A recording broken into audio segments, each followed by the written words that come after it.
ما هي حقيقة فيروس نيباه الرهيب الذي فضح سره بغتة والعالم ما زال في جائحة كورونا؟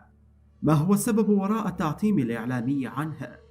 وهل هو فعلا فتاك بنسبة 75% عن وباء كورونا؟ ما هو مصدره؟ وهل انتشر بالفعل؟ وهل العالم مع وباء جديد ينافس كورونا في القضاء على البشر؟ تابعوا معنا هذه الحلقة المثيرة، ولكن فضلا ضع إعجابك بالفيديو فذلك يساعدنا كثيرا. شكرا جزيلا لك.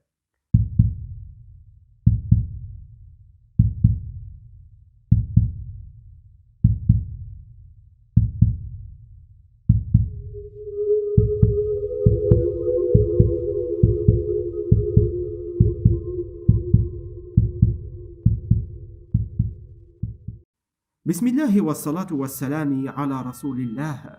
أعزائي المشاهدين، السلام عليكم ورحمة الله وبركاته.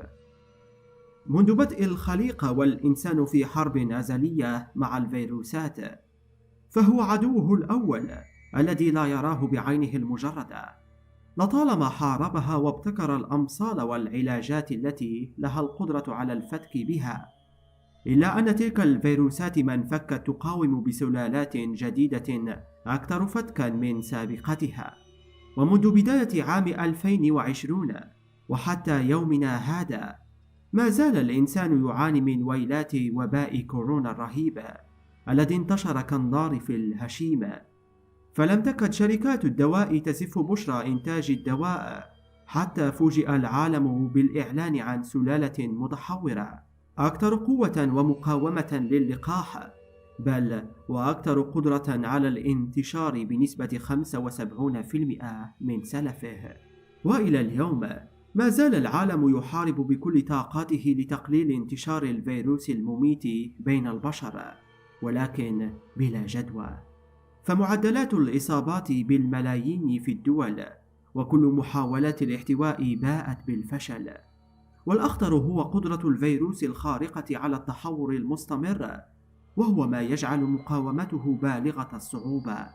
وبينما العالم يستوعب الجائحة الحالية ويحاول أن يتكيف مع الوضع البالغ الصعوبة، حتى برز فجأة ذلك الفيروس المخيف، الفيروس المرعب الذي أرعب كل دول العالم وحكوماتهم، وبسببه أعلنت حالة الطوارئ القصوى. فيروس نيباه هو فيروس بالغ الخطورة، ويكمن خطره في أنه لا يدمر الجهاز التنفسي فحسب، بل يسبب تلفا دائما في المخ، وهو ما يتسبب للضحية بالشلل التام، ثم الوفاة في زمن قياسي للغاية. وأعراضه بالغة الخطورة، حيث أنها تبدو كالإنفلونزا ولكنها أشد فتكا وسرعة. فقد قالت المديرة التنفيذية لمؤسسة Access to Medicine، وهي منظمة غير ربحية تنشط في مجال الصحة، إنه من المحتمل أن يكون نيباه هو الوباء المقبل في عالمنا، وهو ما أثار رعب العالم إلى أقصى حد، حيث أن فيروس كورونا لم ينتهي بعد. ومن الواضح أنه لن ينتهي مع تزايد تصريحات منظمة الصحة العالمية بأنه على البشر التعايش مع الفيروس، لأنه سوف يصبح ضيفا ثقيلا على قلوب البشرية جمعاء لوقت طويل للغاية. وتحدثت أيضا عن احتمال تفشي فيروس نيباه في الصين، وربما تصل نسبة فتكه إلى أكثر من 75%، مما يعني أن الوباء المقبل قد يكون أسوأ من فيروس كورونا. وأكدت على أن الفيروس قد أصبح نشطا للغاية، وأنه جاهز للتفشي في أي لحظة ما لم يستعد العالم لمواجهته، بالرغم من تفشي فيروس كورونا بالفعل عالميا. وعلى عكس فيروس كورونا وشقيقه المتحور الجديد، فبوسع فيروس نيباه أن يحدث مشكلات تنفسية شديدة لدى المصاب، إضافة إلى الالتهاب وانتفاخ في الدماغ، بينما تتراوح نسبة الوفيات الناجمة عن المرض بين 40 و 75%. ومن الأعراض المخيفة التي تسببها الإصابة بهذا الفيروس آلام شديدة بالعضلات، والدوخة الشديدة، وشعور تام بالإعياء، ثم يدخل المريض في غيبوبة تامة بعد يوم أو يومين من الإصابة، وتتطور الحالة إلى أن يصاب المريض بتلف دائم في خلايا المخ، ثم تتبعها الوفاة.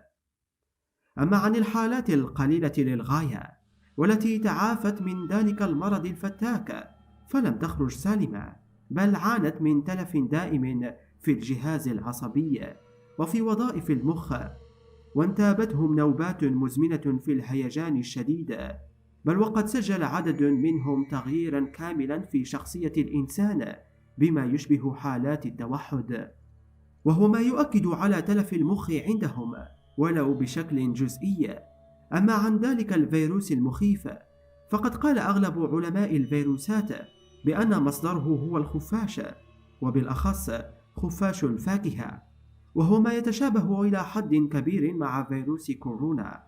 كما أكد العديد بأن مصدر ذلك الفيروس هو الصين، مثل فيروس كورونا الذي بدأ في الصين وانتشر في جميع أنحاء العالم.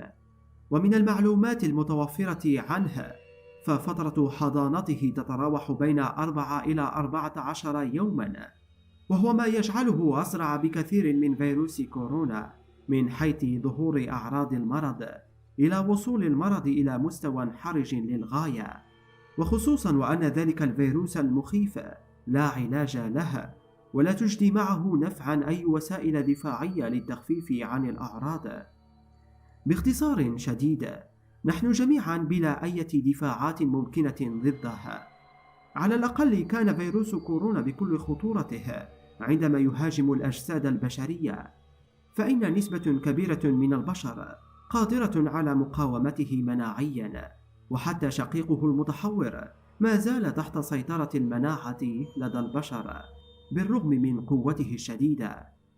ويعد نيباه واحد من بين 10 أمراض معدية أدرجتها منظمة الصحة العالمية ضمن قائمة الأمراض 16 التي تشكل أكبر تهديد للصحة البشرية. وقد حددت منظمة الصحة العالمية حيوانين فقط قادرين على نقل ذلك الفيروس الرهيب إلى الإنسان، وهم الخنازير والخفافيش، ومن المعروف أن الصينيين يأكلونهما، وهو ما يشير وبشدة إلى أن مصدر ذلك الفيروس هو الصين مثله مثل كورونا. وبمجرد انتقال هذا الفيروس الرهيب إلى الإنسان يصبح من السهل انتشاره بين البشر، ولا تعوقه أي احتياطات ولا حتى استراتيجية التباعد الاجتماعي بين البشر، حيث أنه ينتقل في الهواء مباشرة. وقد ظهر ذلك الفيروس لأول مرة في ماليزيا، ثم تكرر ظهوره في بنغلاديش وكافة دول شرق آسيا، ولكن إلى فترة وجيزة للغاية لم يتم تسمية ذلك الفيروس بالجائحة. وقد أشارت منظمة الصحة العالمية إلى أن الصين تتكتم عن حقائق بالغة الأهمية عن ذلك الفيروس الرهيب، مثل ما فعلت مع فيروس كورونا. وقد نشرت صحيفة الجارديان البريطانية مقالا قبل أيام تحدثت فيه عن غياب العلاج لفيروس خطير موجود منذ أعوام ويمكن أن يشكل خطرا وبائيا على العالم. هل برأيك عزيزي المشاهد أن فيروس نيباه سببه الخفافيش بالفعل، أم أنه تم تصنيعه؟ فطالما انهالت علينا سيول من التقارير تحذرنا من انتشار موجة ثانية للفيروس في الخريف وفي أوقات محددة، وأنه سوف يكون أكثر شراسة في الفتك بالإنسان، هذا التوتر المطرد لتلك التقارير يفسره البعض على أنه يستهدف إعطاء إشارات للعالم أن هناك نية لإطلاق فيروس جديد أو تطوير فيروس قديم، بحيث يكون أكثر فعالية في الفتك بالبشر وقتل أعداد مهولة من البشر للوصول بسكان الكوكب إلى المليار الذهبي، كما خططت القوى الخفية والتي تعمل على توفير موارد العالم لها. هذا يقودنا إلى الربط بين ما حدث حاليا وما قالته الدكتورة مايا صبحي المختصة في الماسونية، حيث ذكرت أن العالم تسيطر عليه 11 عائلة يتملكون غالبية ثروات الأرض ويتحكمون في حكوماته، وأشهرها على الإطلاق عائلة روتشارد وروكفلر، اللتان تسعيان للسيطرة على العالم بمساعدة الماسونية عن طريق التحكم بعقول البشر، وذلك باستخدام شريحة الدجال، الشرائح الإلكترونية التي تتعقب الإنسان وترصد جميع تحركاته، والتي باستطاعتها إيقاعه تحت تأثيرها لينفذ كل ما يملى عليه عن طريق جهاز الكمبيوتر المتصل بالأقمار الصناعية، بل وتصل قدرات هذه الشرائح إلى قتل الإنسان لنفسه. وقد أفردنا فيديو مستقل يتكلم باستفاضة عن تلك الشرائح، سنترك لكم رابطه بصندوق الوصف للاطلاع عليه.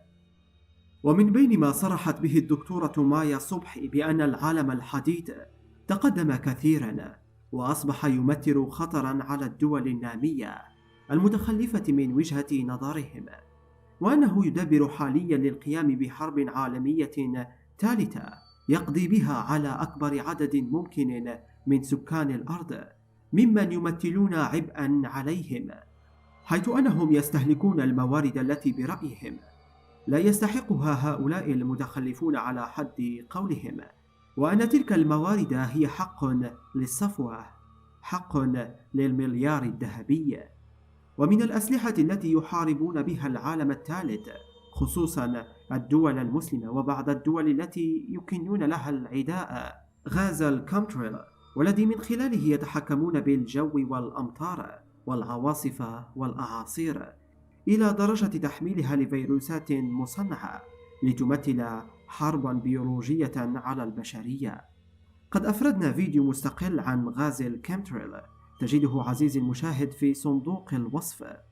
والأكثر غرابة هو ما أكدته الدكتورة مايا منذ نحو 8 سنوات أن منطقة الشرق الأوسط في خطر، وأن هناك مخططا لتقسيمها على أسس عرقية وطائفية، بحيث تصبح دويلات صغيرة متنازعة متناحرة يسهل بعد ذلك احتلالها عسكريا للاستيلاء على ثروات أراضيها.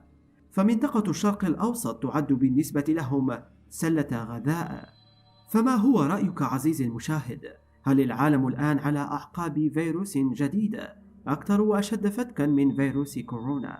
هل مصير البشر هو الفناء التام بانتصار الفيروسات على البشر في حربها اللانهائية، أم أن الوضع مخالف تماما لما تم ذكره في هذه الحلقة؟ أخبرنا برأيك في التعليقات.